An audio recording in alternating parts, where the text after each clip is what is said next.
What's going on, Cowboys Nation? Welcome back to another episode of StarChasers Girls Talk Ball Offseason Edition. As you know, it's your girl Cravin Cowboys, and always I got my sister in the building, Star. How you doing tonight, sis?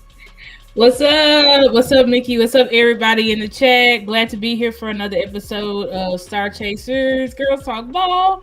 We on this. Can you switch our stuff? It's saying I'm Mickey and you Star. Let me see. Did you go out and come back in? No.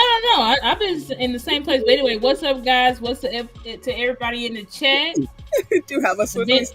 What's up, Big Time Show? There you go. Big Time Show. Y'all shout out to Big Time. Shout out to Big Time. Love his show.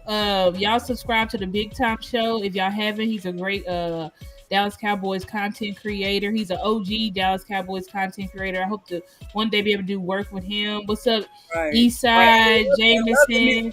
Yeah, and love the new combo you got going West Coast, Big Time. Y'all do a great show. Both of y'all always facts. And it really just loving that. For real. Yeah, I love that new combo going on. Y'all What's up, Tyrone? Glad to see you. Glad to see everybody in the chat today for sure. Hey, everybody. Yeah, welcome to our weekly show. I'm glad everybody's tapping in.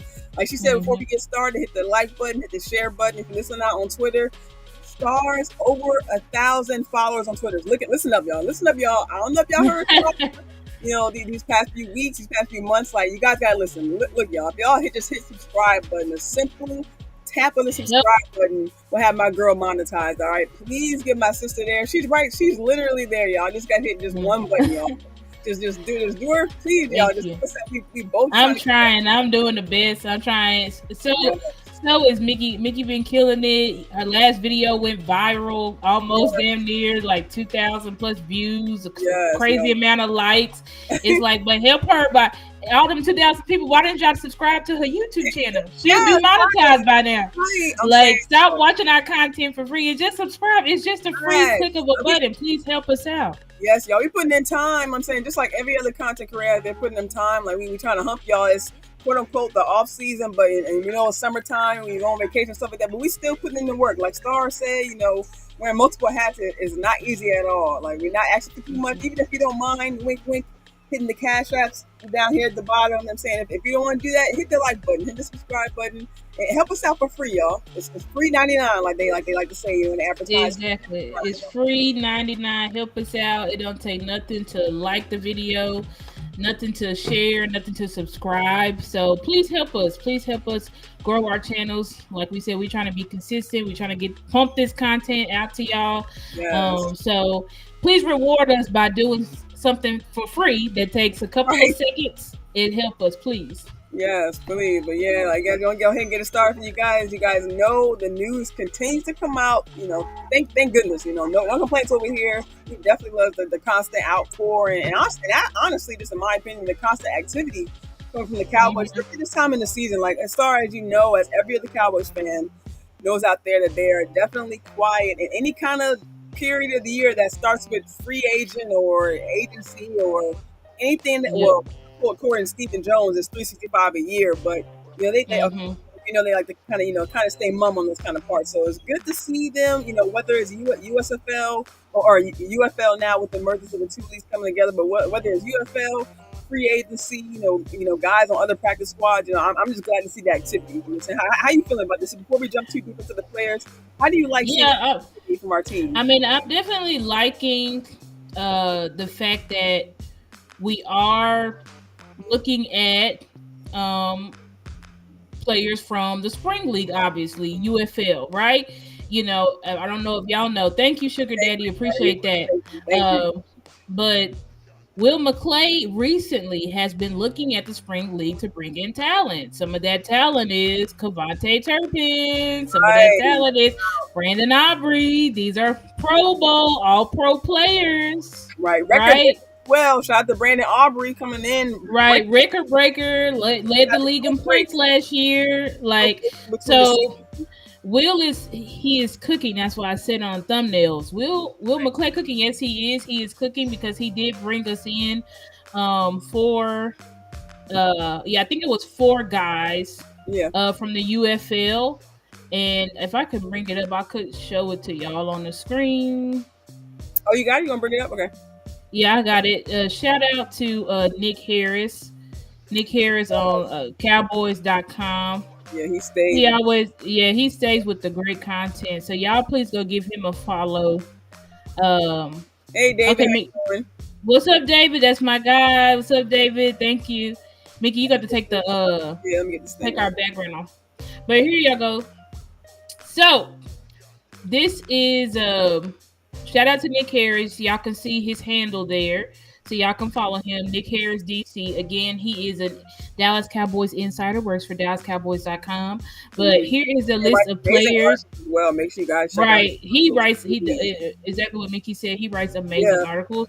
But y'all can see right here that these are the 4 players that we brought in. Noah Dawkins from the Michigan Panthers, linebacker Willie Harvey Jr., who I think he led the league in tackles and tackles for loss. I think he had like 9 or 10 tackles for loss or something like that. So they brought in Willie Harvey Jr. from St. Louis Battlehawks, cornerback Garyon Conley, who was previously in the league. Him and DeAndre Baker both were former first-round picks. Mm-hmm. I forget which teams, but these guys were Garyon Conley and DeAndre Baker were both former first-round picks, both from the DC Defenders.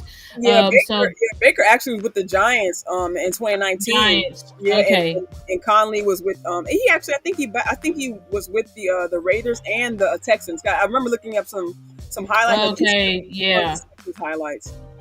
Right. I think I know for sure Conley was with I did see him that he was with the Texans. So shout out to these guys. I don't know if we're going to sign any of them, but these are guys that we obviously brought in that we are interested in. Somebody, Tyrone Church, said, I want a DT. I do too. Yes, I had just put on. That's crazy that he said that because I literally, one of my tweets, like literally, where is that put here? Everybody was liking it. I'm like, yeah, because what are we? Yeah, here. I'm confused on why the DT position isn't being addressed. Right. What the hell is going on? Look at somebody talking about DTs out there. Like y'all looking from linebacker to cornerback to wide receiver. Like we ain't missing the whole middle. Like Osa not out hurt. Like Mozzie isn't coming back from shoulder surgery. Like Golston and Fahoko, like y'all ain't even figured out what y'all want to do with them. You know what I'm saying? So like exactly. How y'all it's really what's up, Kelvin? That's my guy Kelvin. My guy Carl. Shout out to Carl. Carl, thank you. He said I shared in both of my Cowboys groups. We appreciate that, Carl. Yes, thank you. We appreciate that from the bottom of our hearts, for real. But yeah, I mean, I do now. You know, we did talk about Stephen Jones hinting that there may be some trades with the Washington Commanders and all this stuff. But it's like, okay, that's fine. But when y'all gonna do it? Right. You're making all the other moves. Like when they say when you really want to do something, you make time for it. Like you put in all this time in other positions. When we're once again, I mean, are we not looking at I don't want to say a rerun, but last year we dealt with inconsistencies in a really, really light linebacker room. Like I'm glad we're addressing that this year, but right. I mean, we're addressing the hell out of the linebackers, but it's like okay, but in order to have effective linebackers, you need effective defensive tackle. So, like Mickey said, Osa's hurt. Mozzie's hurt. So who you left with? Carl Davis, right? Justin Rogers and Denzel Jackson. Like those guys, but Carl Davis is a journeyman. Right. No disrespect to him, but he's a journeyman. And then you have Denzel Jackson and Justin Rogers. Those are rookies. Right. Right, those are rookies, and we know it takes defensive tackles a few years to cook before they're ready. So it's like, who are the veterans that we're going to bring in here that can help us that can play today? You know what I'm saying? So hopefully we do have about 6 weeks before camp starts.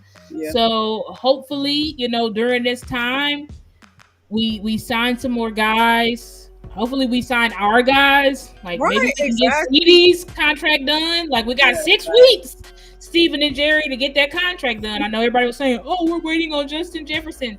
Justin Jefferson got paid. What was that? Last week or 2 weeks ago? Last Monday. Yeah, last Monday. Like it's And selfishly, as I guess as a Cowboy fan looking out, for news, and so I was hoping maybe the next day, the next 24 hours, next 48 hours, maybe even next 72 hours, we would have seen some kind of activity or talks, or hey, we did this today, we talked with Cedar today, or hey, we got this far since we now have this number. Right. That's a good process, and that's what we haven't seen. Like, we just haven't seen Cowboys are talking, negotiations are heating up. All we've seen is the same BS. They want to sign him. They're going to sign him. They don't want it.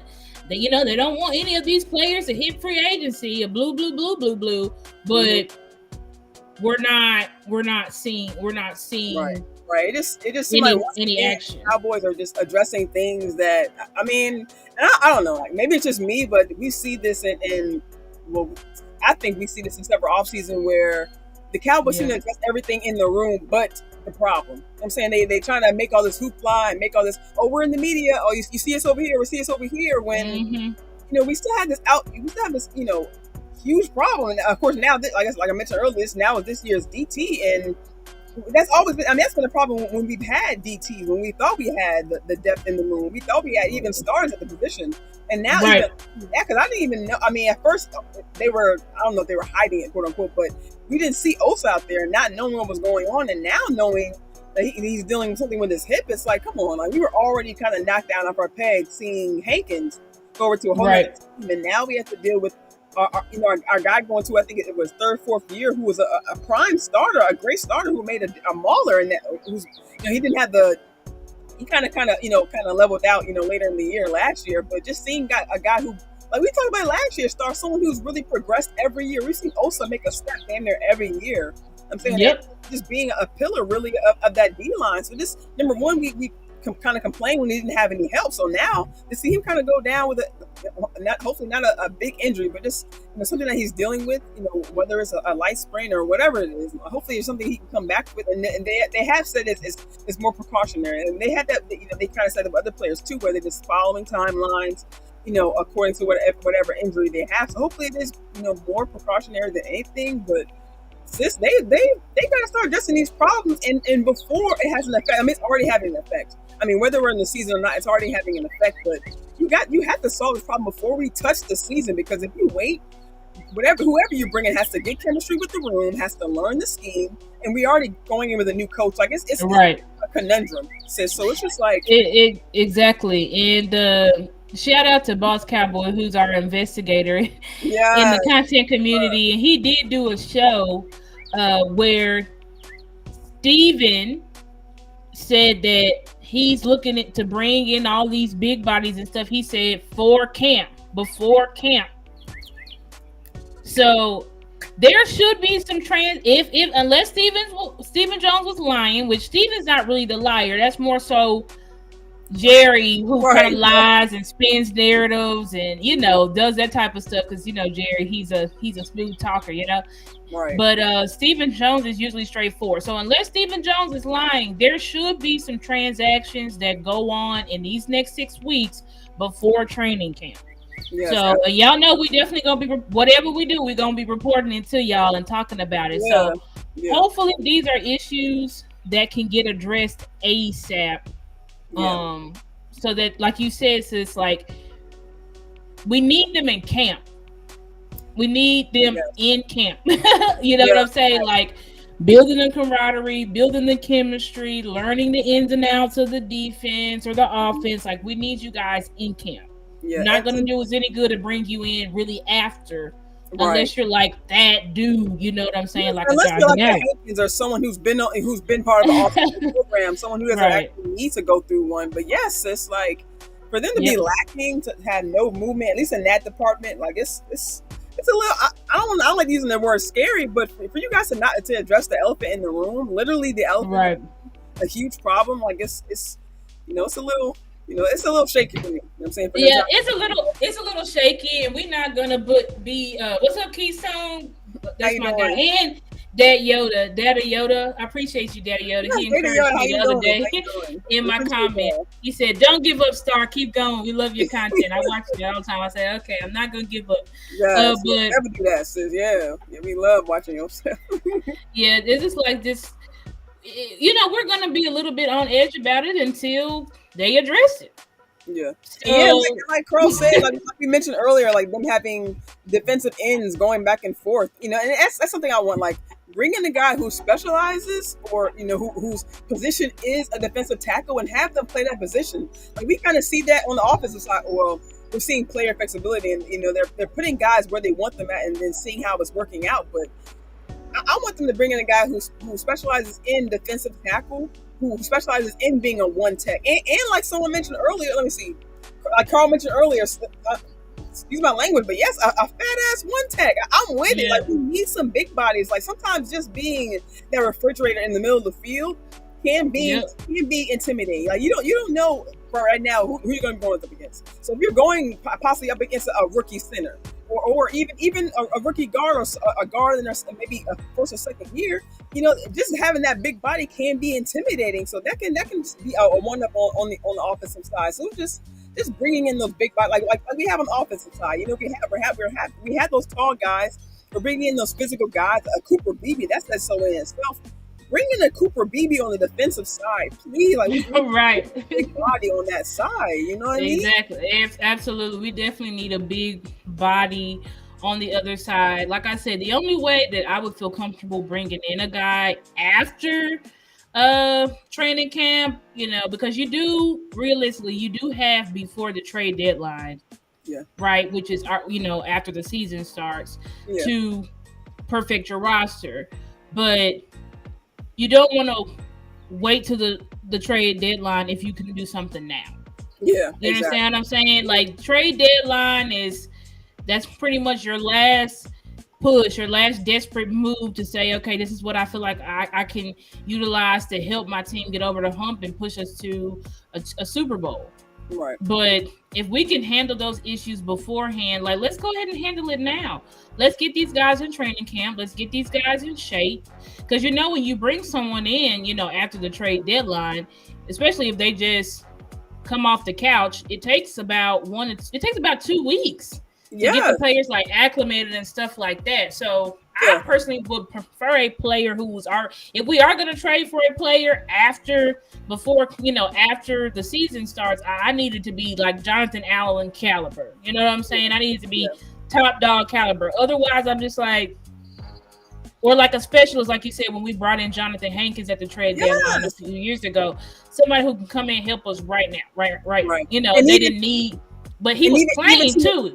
Yeah, and even to your points, is like you said, even when you are bringing in, like in big times word, a dog, you can bring in a dog like Hankins, but then it's going to take the time for them to come in, like you said, get that chemistry going, mesh with the defense, learning. Right. You know what I'm saying? Even if they do come in mid-season, you can't just pop on the team. Even when you bring in a guy who's been playing that year, we've seen other teams who've acquired players from other teams playing in that same year. They still have to take time, come in, get that chemistry going, and just making sure their body's right. You know what I'm saying? We saw when we acquired T.Y. Hilton, even Rashaan Evans, they didn't have a huge impact on the team, but we saw they didn't have an instant impact as well, because we saw them kind of waited out. We saw them wait a couple of weeks to actually get them kind of ramped up. You know what I'm saying? So it takes a while. It takes a while to get them ramped up. Exactly. And even when they're already playing, it still takes them about a week or so to get on the field, because they still got to learn playbook and all that stuff. So I would just prefer for us to really address this issue. And if we got to get another one tech at the deadline, to get another one. But I think we need to roll in with at least a veteran or two for camp. Right now, we don't have any veteran besides Carl Davis. And that's it. And literally, like, sis, like, and we got nobody else. This is what we're talking about with the linebacker room, right? They didn't really have that veteran leadership in the room, and not saying that Osa isn't a leader, and not saying that Carl, even though he's been, I know he was with the Patriots for a little bit. Even with Hankins, I know he kind of, with different teams. Even though they could have had that leader aspect, because they were a veteran, they had more time put in, but. Like we said with the linebackers, we see what difference it makes when you bring in that guy who can teach younger guys, or even teaching a Justin Rogers. You know what I'm saying, like you said, teaching a Daxon who can teach them not only teach them, but hey, in that time they are ramping up or learning themselves. Right. These young guys, mentorship is what we need. We need that mentorship, but we don't have it. And we saw, if y'all watch my video on Damone Clark. First of all, pause. Shout out to Eastside. He gave me $10. Shout out. Thank you, Eastside. Appreciate it. Eastside. We appreciate it. Thank you, Eastside. But hold on. What was I saying? Oh, but dang, I lost my train of thought. Talking about bringing in bets in the DT room. Oh yeah, like that's what I was saying. Like, how the lack of veteran leadership affected our linebackers last year. Right. They didn't know what the hell was going on, right? And so I feel like we've got to get some type of veteran defensive tackle that can come in because of that. If not, our one techs are not going to know what the hell is going on. Osa is old enough now. He's pretty much in control of the 3-tech room. He is a leader at this point. He's going into this will be his 4th year. So I'm good with Osa for the 3-tech. But what about the 1-techs? There's no one there. Right. There's no one there. You know what I'm saying? What's up, Amp? What up to Amp Sports in the chat? Y'all give him a follow. Put his chat on the screen. Y'all give Amp Sports a follow. He's definitely our guy. We need to have Amp on one of these. These days during the 6-week stretch, we gotta have you on. We gonna get with you, Amp. But shout out to Amp Sports. Y'all go subscribe to his YouTube channel if y'all haven't already. But we definitely we need leadership. We need leadership at every position, because where there's no leadership, the players are gonna be lost. Right. No, I'm saying you hear them coming out with that this year, not just Damone Clark. You have the players like you said, Demarion Overshawn saying that he's learning even with his time being off the field, and I'm sure other guys the same thing with who was I just thinking of?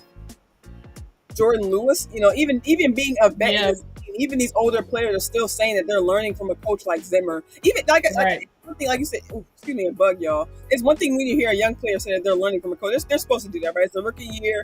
They haven't really, they've only been in this one program, only under one coach as far as Damone Clark or Overshawn. But when you have a vet like Jay Lou speaking up about learning, you know what I'm saying, and other guys in the room saying that, hey, this is the Kendricks. I didn't know Jay Lou was speaking about learning, but that's crazy. Like, it's clear. Everybody is saying, I thought it was just the linebacker, but no, it's the cornerbacks. Too. Everybody on the defense talking about leadership, talking about learning. We've been learning.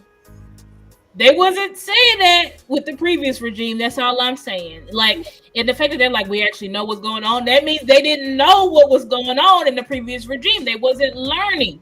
Because y'all remember, I keep reminding y'all, Dan Quinn's philosophy was what? Play fast and physical. I want you to play fast and physical. Right. It was nothing about knowing your position, knowing the gaps, knowing, what type of coverage and all of this type of stuff. Because y'all remember, we didn't play zone much at all. Right. We were a man team. It don't take much IQ to play man. Exactly. And then it seemed like DQ was trying to get the whole overall scheme across to the whole team, you know what I mean? As opposed to just teaching this one particular group, as opposed to just focusing on the safeties, or at one point focusing on the D line. Like, you're not really trying to translate what's going on in front of the linebackers. Like you said, they don't know what's going on in front of them. They're not going to know where to be. So that's why we saw them out of position a lot of times. So it's a trickle down effect. You know what I'm saying? Like we talked about on the offensive side about them having a connectivity about how it has to be a flow where they have to connect. We have to see that same thing on the defensive side this year, not just because we have a new coach coming in and of course some players coming in as well, but we have to see it because it takes a whole entire flow for the team to be able to accomplish a goal. That's what we hope to see with the defensive. That's what Zimmer said when he first kind of came on, right? Trying to keep the opposing side from scoring. Trying to keep trying to get back to getting the turnovers going. So they're going to Right, keeping that opposing side from scoring. That's a huge one.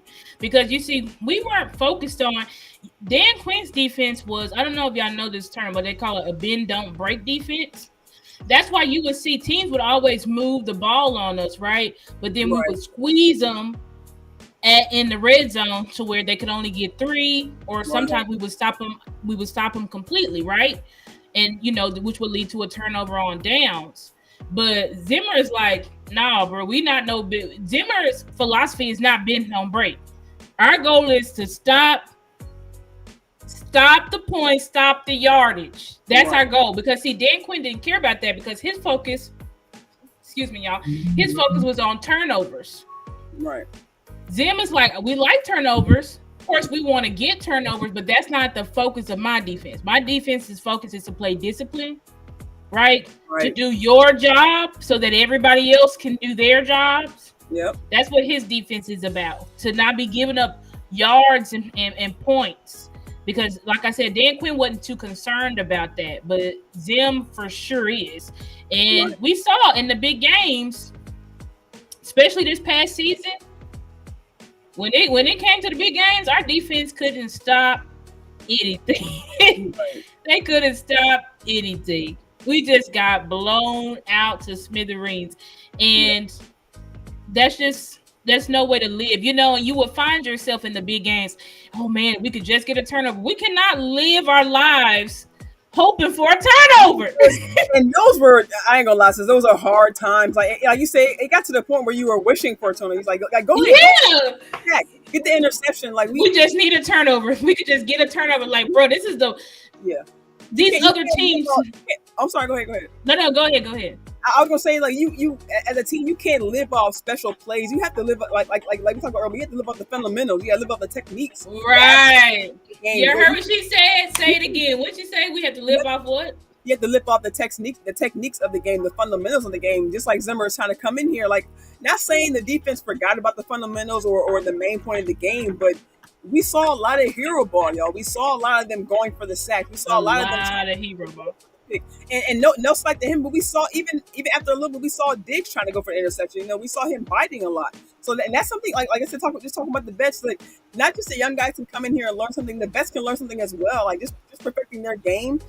We seen I think it was, I don't know if it was Zimmer talking about it, but I think me and you spoke about Star about D-Law coming and trying to upgrade him as well. Him being a vet, but also I think it might have been Coach Z, because he coaches the D line, so he might have been talking about trying to up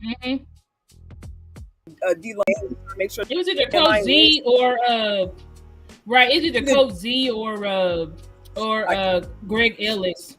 Yeah, just talking about making not just particularly D-Law, but just talking about these vets on the team. Even if you want to look on the offensive side, Zach Martin working with Duke Manyweather, like these vets coming in, working alongside these rookies who are showing their work ethic. Like we heard about a lot of people surprised how much these rookies are actually working their conference, the goal that they want to achieve. So it's making these veterans. Before this year, did we hear about Zach working over there with Duke Manyweather? You know what I'm saying? Like just seeing things like that, and now with the whole line being over there, so at the Box Lombardi, I saw his video by him, revealing that, because I actually didn't watch Zach Martin's interview, and they did the locker room. I kind of, not saying I skip over Zach, but I'm looking for. And so I'm looking for Demo. You know what I'm saying? I'm looking for some of the younger guys coming in. The younger guys, right? Yeah. So, like I said, it's no slight to him, but I didn't watch Zach Martin's interview right away. So to learn that, I was surprised, because I'm used to hearing, the Zach Martin saying, "Hey, no, I don't want to switch the tackle," or "Hey, I want to hold it because I want to get my money," and that's not problematic. It's just, Zach Martin is a vet; he's earned that right. So to see that, right?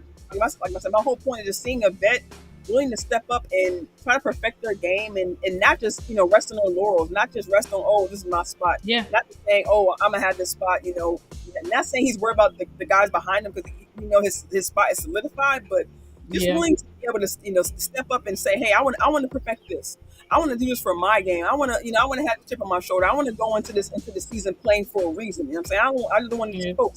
You know what I mean? So I think that's very important on both sides of the ball. I know we're talking about defense, but just giving an example, I think that's it's very important on both sides of the ball that everybody. And Keystone, you said Awesome didn't work out with Duke. I think he did, actually. I don't know who I heard that from. I gotta check back the player interviews, but I think they said Awesome has also been working with Duke. So literally, just about our whole offensive line is working with Duke Manyweather, which is, when you think about that, the best offensive line trainer in the game is training our whole offensive line. He's basically our second coach is crazy. But yeah, it's important for both sides of the ball. And I really like that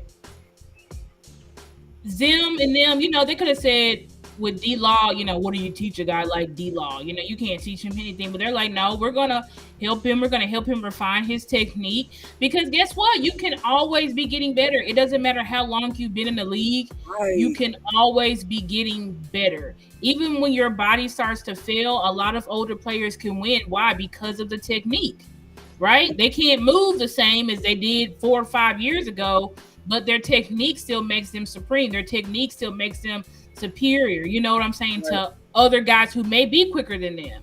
You know what I'm saying? So that's why football IQ, technique goes a long way. It's going to go longer than physical attributes and ability. Because guess what? Physical attributes, that's going to be the first thing to go.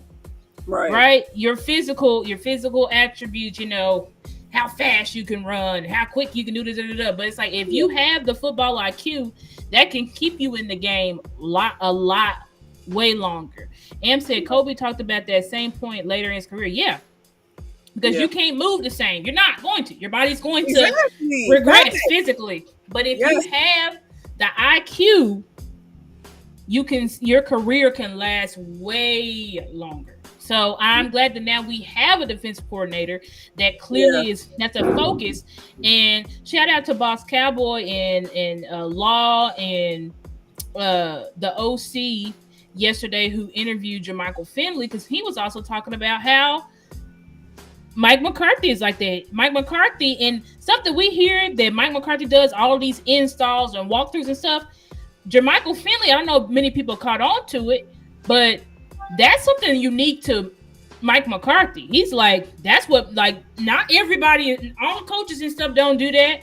We're just so used to hearing it. We think, like, oh, it's a norm today. They do when they walk through, and then we're going to do the installs. Like, no, that's a Mike McCarthy thing. So these coaches, we needed a coach that matched Mike McCarthy on the other side of the ball that can refine the details, because we saw Mike McCarthy is a detail guy. He's a, he's one of the offensive gurus in this league. Right.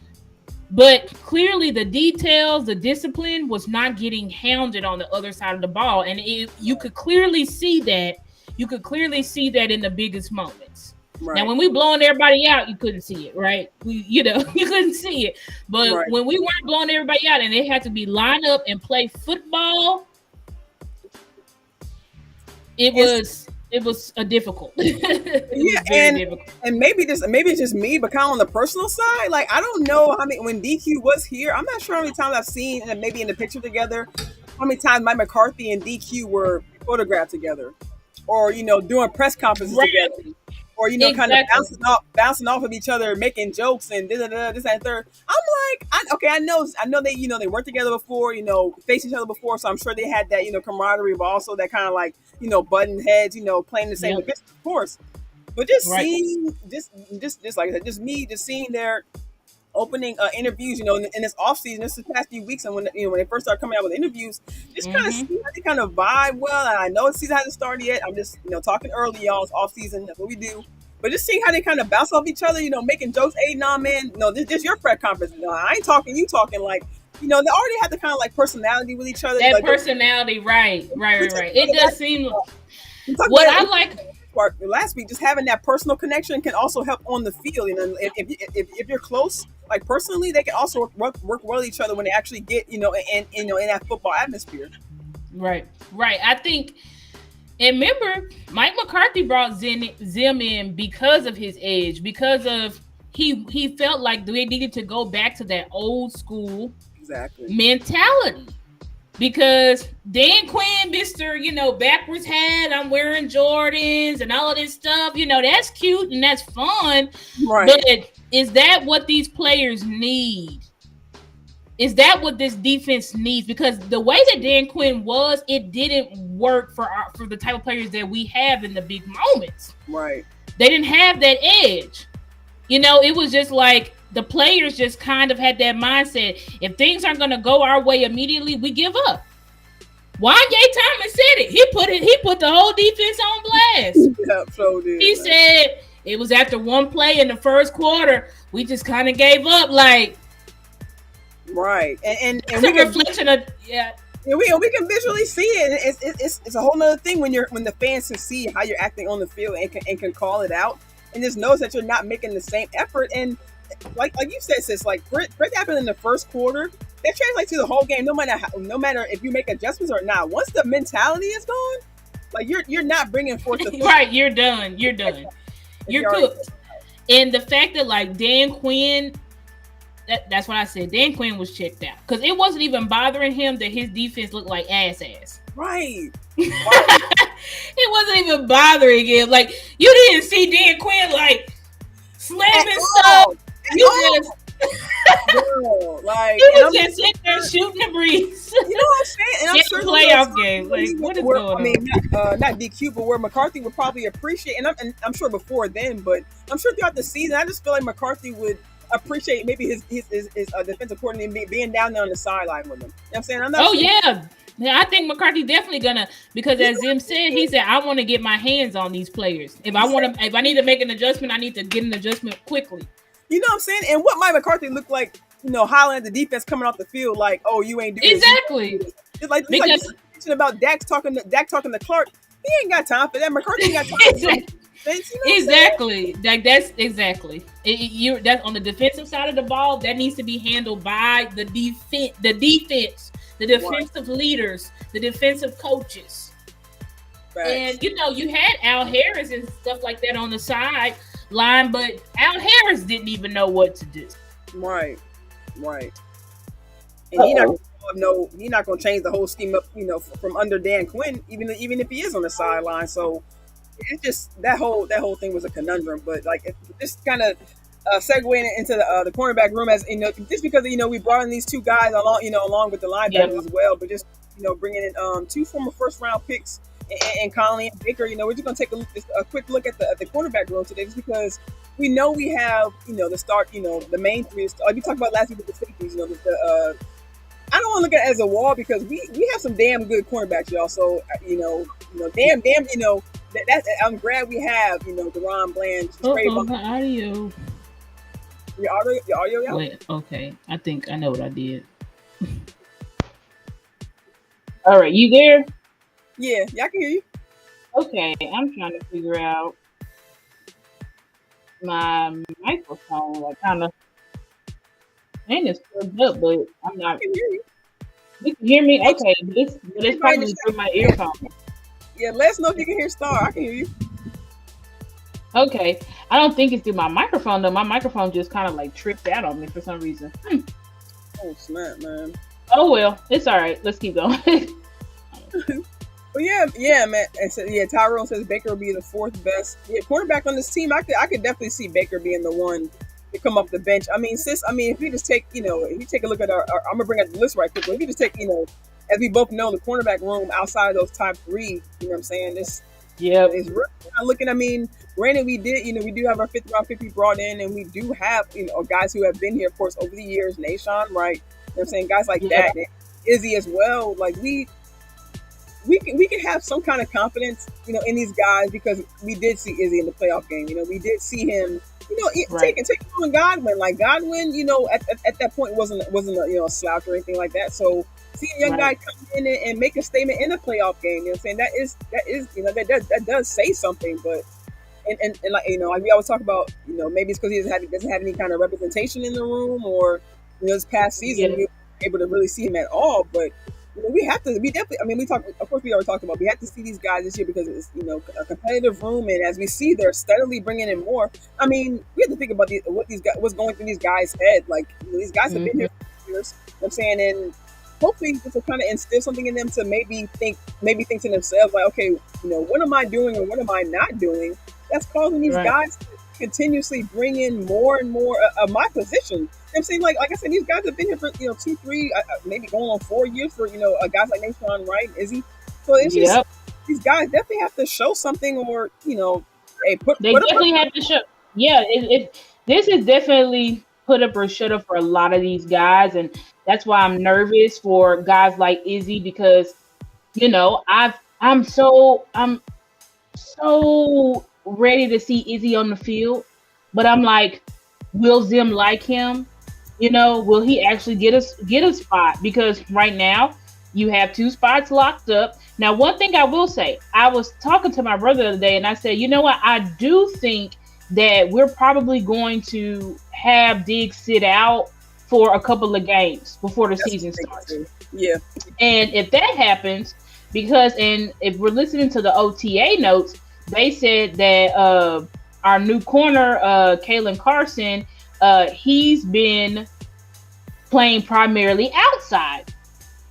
So that to me, like, he's only been taking outside cornerback snaps. They haven't been practicing him inside at all. So this makes me think that the starting lineup, if we sit Diggs for a couple of games, which I think would be smart, because Diggs is like our precious cargo. Yes. I just think we should be smart with him, because we saw what it did to our defense when he left. It completely deflated. It changed. It completely changed the entire way our defense played. Literally. So we need him. Yeah, we need him. So I think if we're gonna rest him, and I'm gonna cut you off, Star, but to add to your point, I also want to say the same thing with Overshown. Like, he really showed out last year, and that's how I'm feeling about him, and also really like even more strong about for Diggs, but definitely Overshown as well, because we saw even at the time we saw a lot from that young kid. Exactly, and I think with Diggs and Overshown, because at first I was thinking, they're gonna rush him out there, but from what I hear, how Mike McCarthy's talking, I don't think we're about to rush these guys. I think we're going to, because I think with Overshown, it's gonna ultimately depend on how caught up to speed Maris is going to be. Do they feel comfortable rolling Maris out there now? Because Zim said in his interview, he's trying to get Maris and Nealon up to speed as quickly as possible, which means he wants him on the field as quickly as possible, which probably also means that they know that they don't want Overshown to start the season, which means if they don't have Overshown start the season, Maris will be the other linebacker, because it'll be Eric Kendricks, Damone Clark, and Maris Leofau. Right. So, but when it comes to these cornerbacks, I think the starters is going to be, what's up, Stephen White? Glad to see you. I think it's going to be Deron Bland, Kalen Carson, and I think, where that battle is going to come up, it's going to come at that nickel position, because we only playing J. Lou. Remember, J. Lou is only here on a 1-year deal, and we're paying him $2. So we're not paying him a lot of money at all. Yeah, I agree with you there, sis. And I mean, we see with the other guys they brought in, with Baker and Conley, both playing both being outside boundary corners.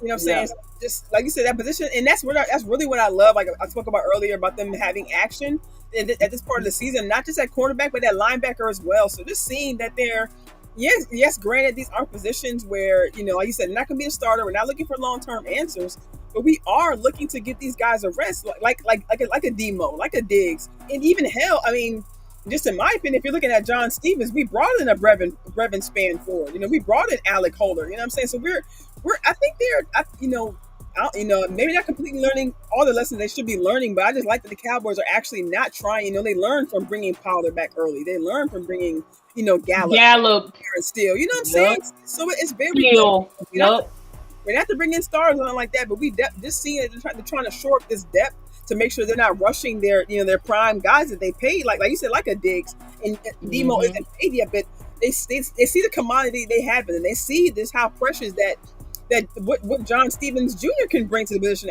at tight end. So just seeing how special these guys are, and just like you said, not rushing them back and just taking, like McCarthy. That's a good point, sis. That's a good point. Like, perhaps we have learned from our mistakes. Right. Thank you, Stephen White. I'm watching the game on the side here. Mavs up 19-9. All right. But perhaps we've learned from our mistakes, because it really hurt when we put Gallup out there too fast. Yes. It hurt the team.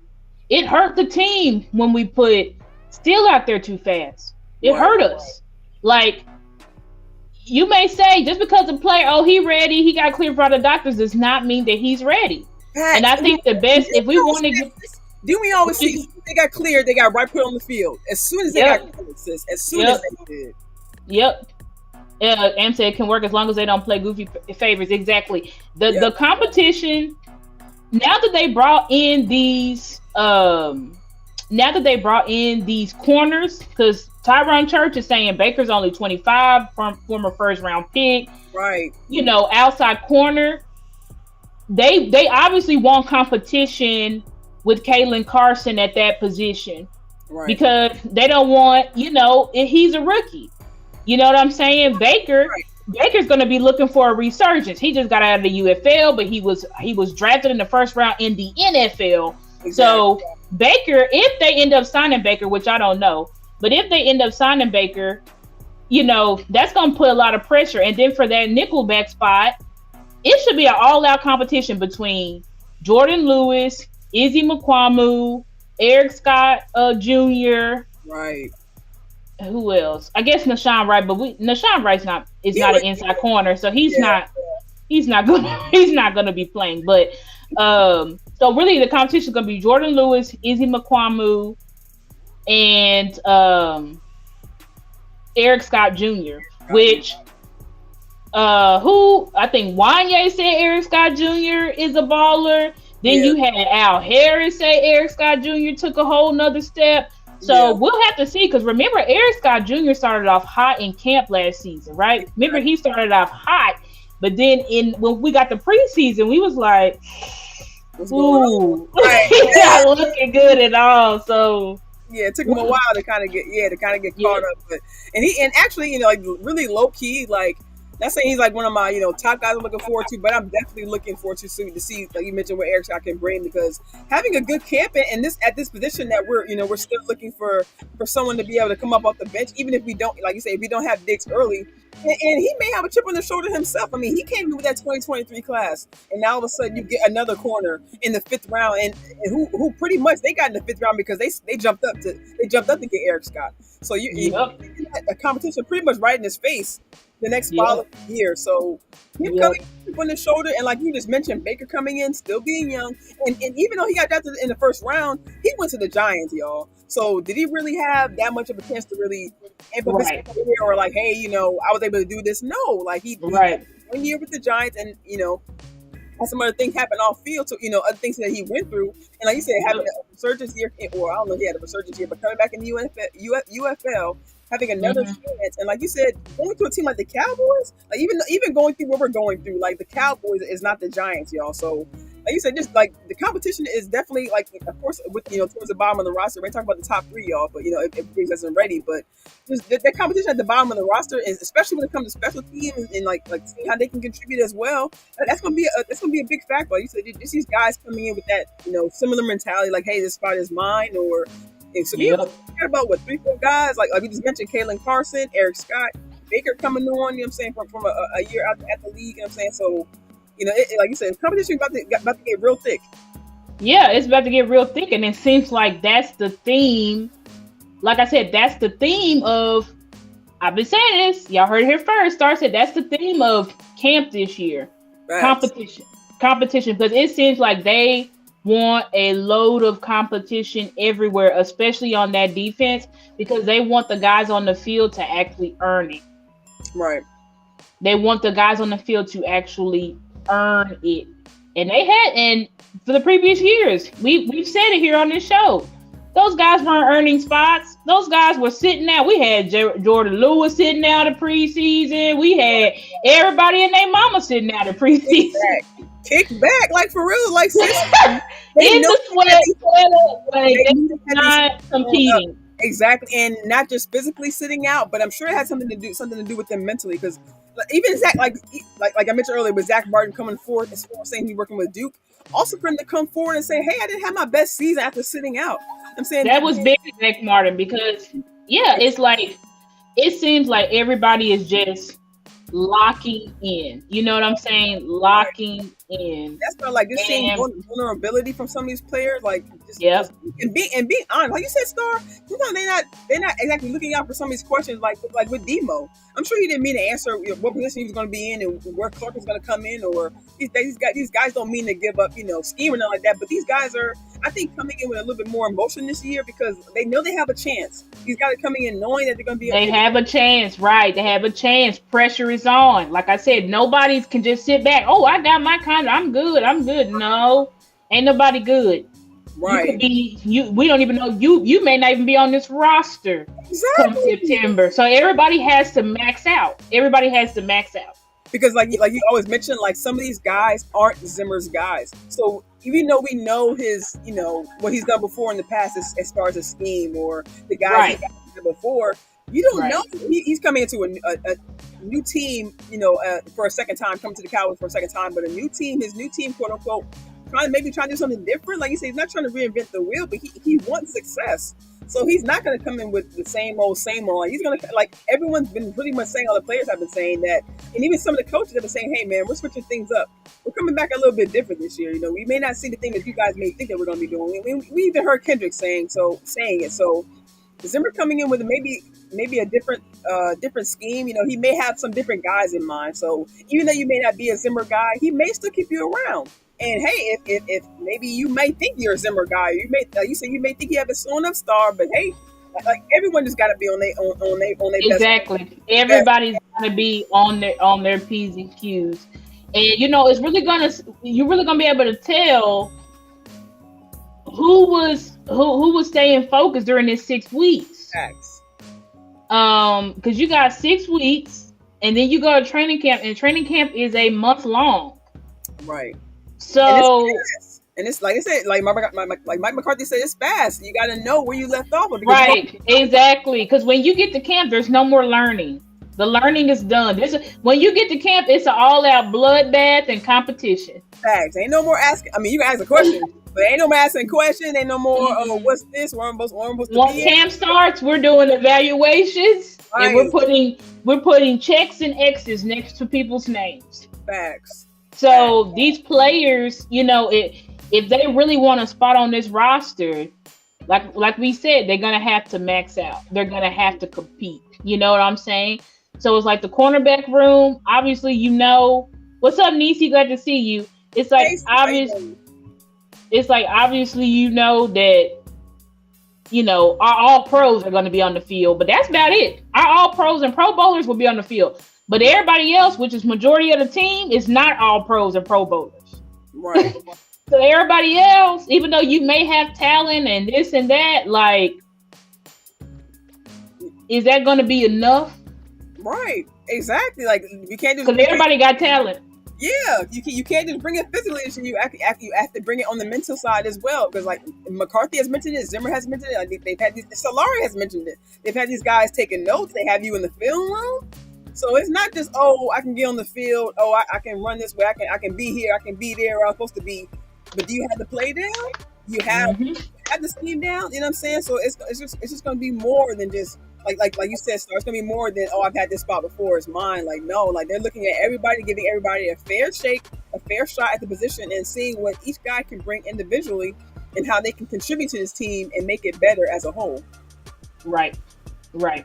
And so that's why, and I think Amp has said this, and Carl, like, this season is going to be very exciting. It's going to be very exciting for us. Yeah. Why is it going to be very exciting? Because we finally get to see players play that we would never have seen played if that Great Wall was still here in front of them, right? And you get to see young players actually get out there and play because, a lot of times when you come to Dallas Cowboys, the young players don't get all the burn in the tick unless you're like top flight, like we drafted you in the first round. If we drafted you in the first and second round, then we're like, yeah, we're going to see you.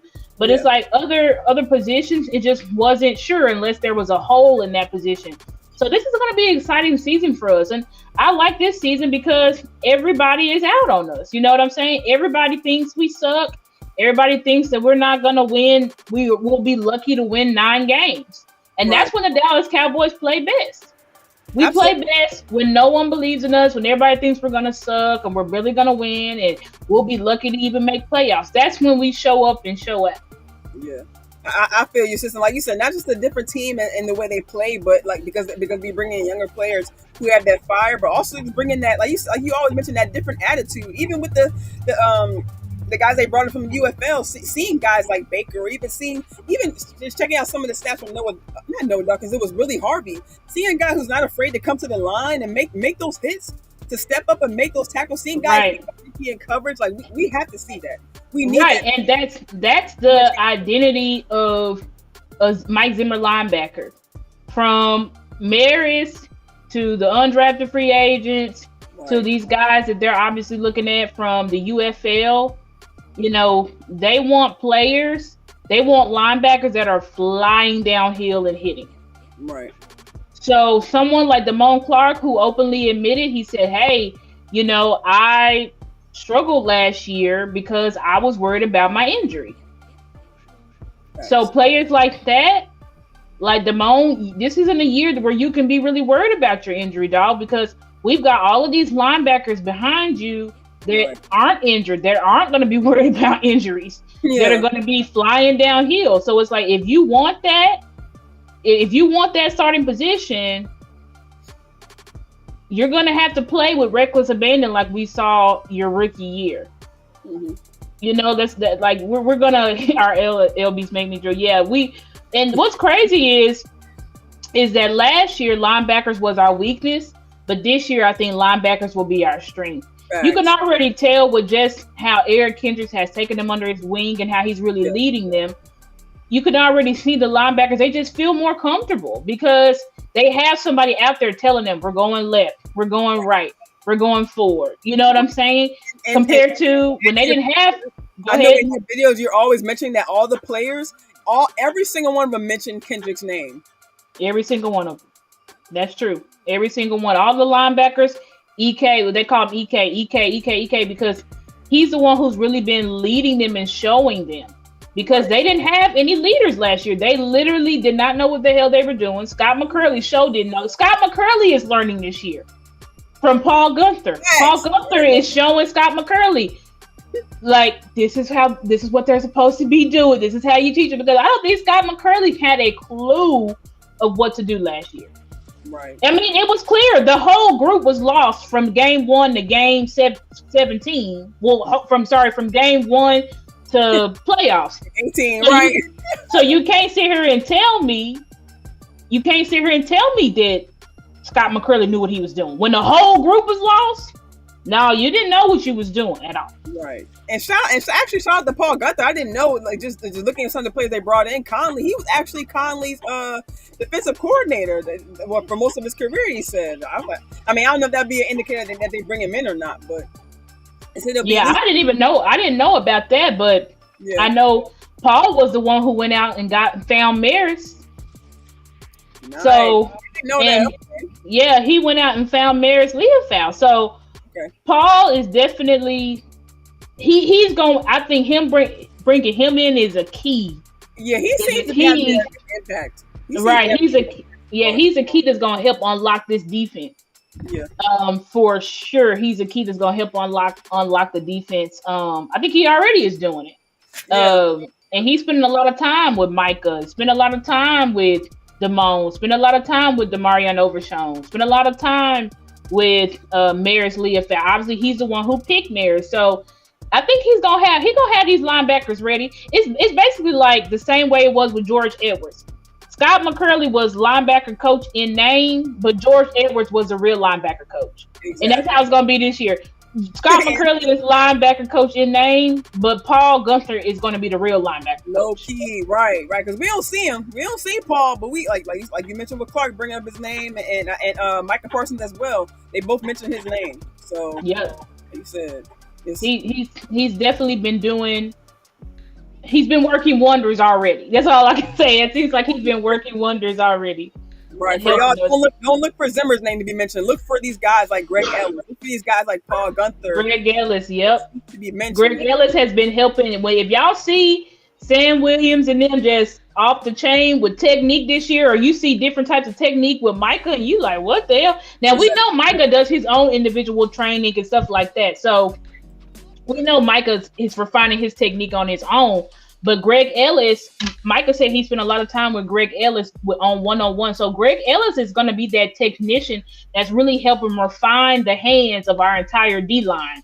So our entire D-line really should take another step up under his leadership, because clearly under, no offense, we liked our British guy Aiden Dirty, but it's like clearly under Aiden, there was some issues. You know what I'm saying? There were some issues. So hopefully, this new coaching staff really gets these guys going and takes them under their wing. And it seems like they've already done it, but really got these guys going, takes them under their wing. And they haven't even really 6 weeks yet. So imagine, like you said, imagine the 6 weeks and then leading up to camp and leading up to the season. Like these guys have a lot to.